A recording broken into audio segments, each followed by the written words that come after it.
وَاذْكُرُوا كَمَا هَدَاكُمْ، اس کا ذکر کرو جیسے اس نے تمہیں ہدایت فرمائی.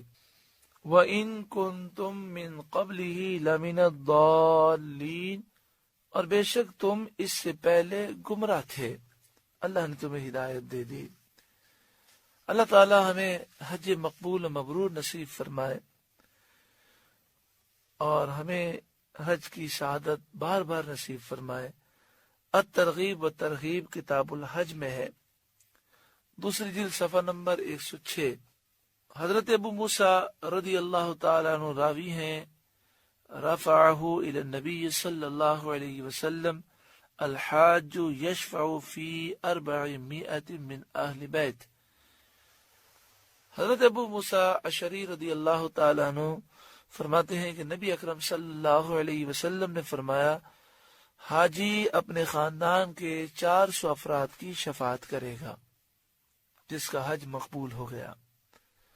اور اسی الترغیب و ترغیب دوسری جلد صفحہ نمبر 108 کتاب الحج میں ہے، قال رسول اللہ صلی اللہ علیہ وآلہ وسلم، رسول اللہ صلی اللہ علیہ وآلہ وسلم نے فرمایا، یغفر للحاج ولمن استغفر له الحاج، حاجی کی بخشش کر دی جاتی ہے اور حاجی جس کے لیے بخشش کا سوال کرے اللہ تعالیٰ اسے بھی بخش دیتا ہے، اس کی بھی بخشش اور مغفرت ہو جاتی ہے.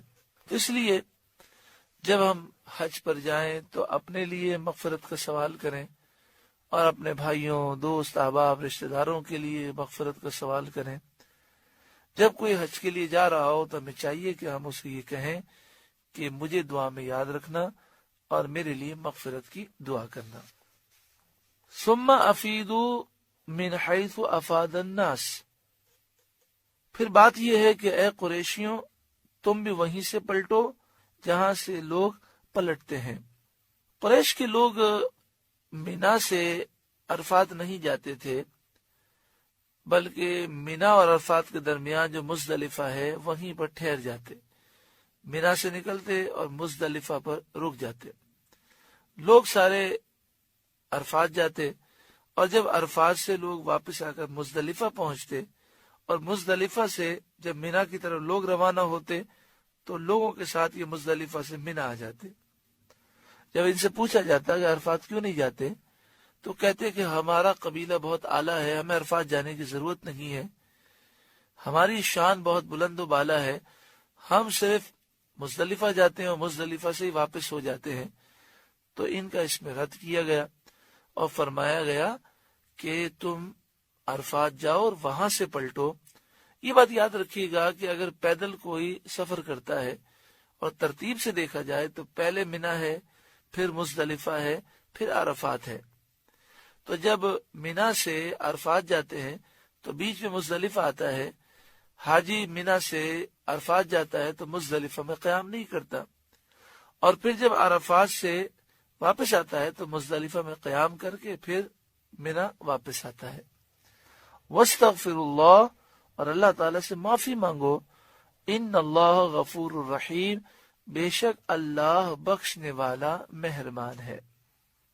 فَإِذَا قَضَيْتُم مَّنَاسِكَكُمْ، پھر جب تم اپنے حج کے کام پورے کر چکو.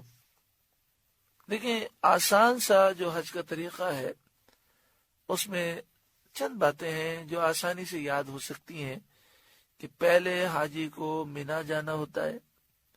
8 ذی الحجہ کو فجر کی نماز سنت یہ ہے کہ وہ مکہ شریف میں ادا کرے اور فجر کے بعد 8 ذی الحجہ کو مینا شریف کی طرف روانہ ہو. پھر مینا میں ظہر، عصر، مغرب، عشاء اور 9 ذی الحجہ کی فجر ادا کر کے پھر سنت یہ ہے کہ وہ میدان عرفات کی طرف روانہ ہو.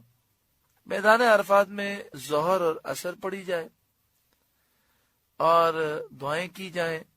جب سورج ڈوب جائے تو مغرب ادا نہ کی جائے بلکہ وہاں سے پھر روانہ ہو جائیں سورج ڈوبنے کے بعد، اور رات مزدلفہ میں گزاری جائے. وہاں مغرب و عشاء ملا کر پڑھیں، کنکریاں تلاش کریں اور پھر وہیں پر مزدلفہ میں فجر کی نماز ادا کریں.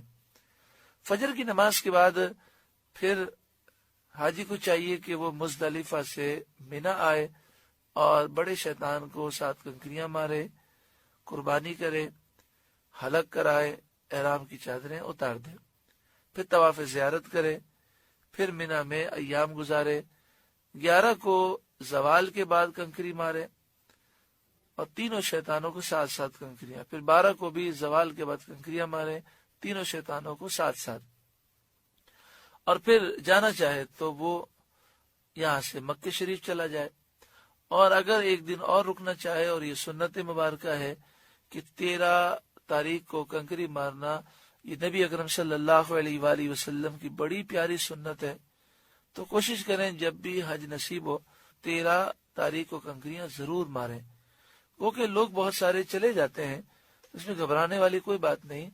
رات آپ چاہیں تو مسجد خیف جو مینا کی مسجد ہے وہاں بھی گزار سکتے ہیں، اور جن خیموں میں لوگ رکتے ہیں وہاں بھی آپ گزار سکتے ہیں، روڈ پر بھی لوگ رات گزار لیتے ہیں، اس میں کوئی پریشانی والی بات نہیں۔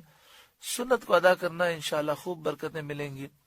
اب سنت یہ ہے کہ 13 ذی الحجہ کو زوال کے بعد کنکریاں ماری جائیں، اور ظہر کی نماز پھر مینا میں نہ ادا کی جائے۔ سنت یہ ہے کہ مینا سے باہر نکل کر مینا اور مکہ شریف کے درمیان وادی محسب میں ظہر، عصر، مغرب اور عشاء یہ 4 نمازیں ادا کی جائیں، یہ سنت مبارکہ ہے۔ پھر عشاء کے بعد کچھ آرام کیا جائے، اور رات کے آخری پہر فجر سے پہلے طواف کیا جائے۔ اس طواف کو طواف وداع، طواف رخصت کہتے ہیں۔ نبی اکرم صلی اللہ علیہ وآلہ وسلم نے فجر سے پہلے، یعنی 13 اور 14 کی درمیانی جو رات ہے، اس میں آپ نے فجر سے پہلے طواف وداع فرمایا، پھر فجر کی نماز ادا کی، اور فجر کے بعد پھر آپ مدینہ شریف کی طرف روانہ ہوئے۔ یہ حصول برکت کے لیے سارا طریقہ بیان کیا گیا، تاکہ ہمارے دل میں مزید اس کی یادیں وابستہ ہوں، مزید تڑپ پیدا ہو۔ اللہ تعالی ہم سب کو بار بار ہر سال حج مقبول و مبرور نصیب فرمائے۔